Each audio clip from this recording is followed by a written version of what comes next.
మరణం మరణం అనేది నిజంగానే అంతమా? కోరికలు తీరని వారి ఆత్మలు ఈ భూమి మీదే నిలిచిపోతాయట, నిజమేనా? ఆ ఆత్మలు మనకి నిజంగానే హాని చేయగలవా? ఒక వస్తువుని తగలబెట్టిన, నరికిన, పూడ్చిన ఆ వస్తువులోని అంతర్గత శక్తిని, ఆ ఎనర్జీని మనం ఎప్పటికీ నిర్మూలించలేం. ఇది శాశ్వత సత్యం.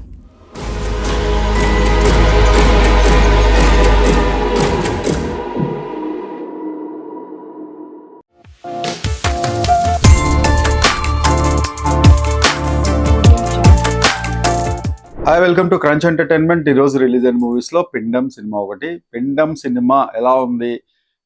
మనం నాన్ స్పాయిలర్ మూవీస్ చెప్తున్నాం కాబట్టి అసలు ఓవరాల్ జిస్ట్ ఏంటో మాట్లాడుకుందాం. అయితే మోస్ట్ స్కేరియస్ట్ హారర్ ఫిల్మ్ అని చెప్పారు దర్శక నిర్మాతలు. అయితే ఆ స్కేరీ అంటే అంత బాగా హారర్ జోనర్ని ప్రజెంట్ చేయడంలో అయితే వాళ్ళు సక్సెస్ అయ్యారు. బట్ నాకేమనిపించింది అంటే కొంచెం లాజిక్స్ ఏమన్నా మిస్ అయ్యాయా? జనరల్గా మనకి సినిమాలు, హారర్ సినిమాలు స్టార్ట్ అయ్యేటప్పుడు కొంత కామెడీ, కొంత హారరు, మధ్యలో కొంచెం కామెడీ, ఆ తర్వాత మామూలు స్టోరీ నడవటం, మధ్యలో హారర్ ఎలిమెంట్స్ రావడం, ఇలా జరుగుతూ ఉంటుంది కదా.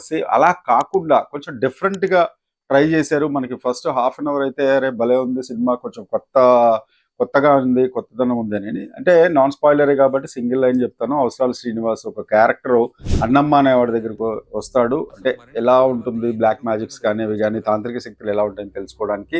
ఆమె 1990s అసలు అక్కడ జరిగిన స్టోరీ ఏంటనేది స్టార్ట్ చేస్తుంది. సేమ్ యథా ప్రకారం ఒక ఊరి చివరిలో ఒక బంగ్లాలోకి రెంట్కి ఉండడానికి వచ్చిన శ్రీరాము, ఖుషి అండ్ వాళ్ళ ఫ్యామిలీ.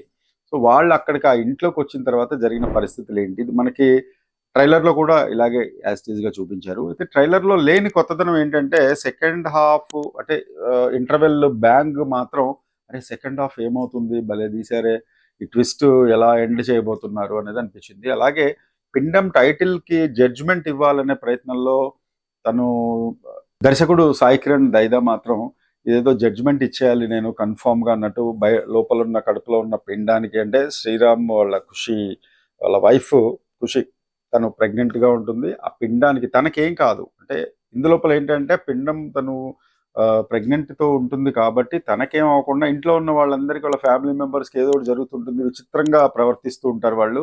ఇది కొంచెం కొత్తగానే అనిపించింది. అయితే ఇందాక చెప్పినట్టు ఆ జడ్జిమెంట్ ఇవ్వాలి టైటిల్కి ఖచ్చితంగా అన్నట్టుగా డైరెక్టర్ ఏం చేశాడంటే దానికి బయట ఉండే ఒక సోల్కి, ఆత్మకి ముడిపెట్టడం అనేది అంతగా దానికి అతకలేదు, నప్పలేదు అని చెప్పాలి. ఇంకా సన్నివేశం అయితే క్లైమాక్స్ అయితే రొటీన్గానే ఉంటుంది.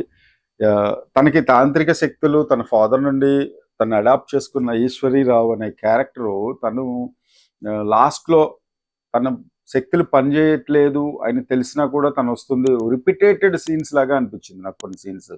లైక్ అన్ని సినిమాల్లో చూపించినట్టే కుర్చీలు ఊగడం, అంటే హారర్ సినిమాల్లో రెగ్యులర్గా చూస్తుంటాం కదా, ఎవరో సైడ్ నుంచి వెళ్ళినట్టు కనిపించడం, ఏదో షాడోస్, ఇవన్నీ ఒకసారి రెండు సార్లు దానికి తగ్గట్టుగా స్టోరీకి తగ్గట్టుగా ఉన్నప్పుడు బాగానే ఉంటుంది.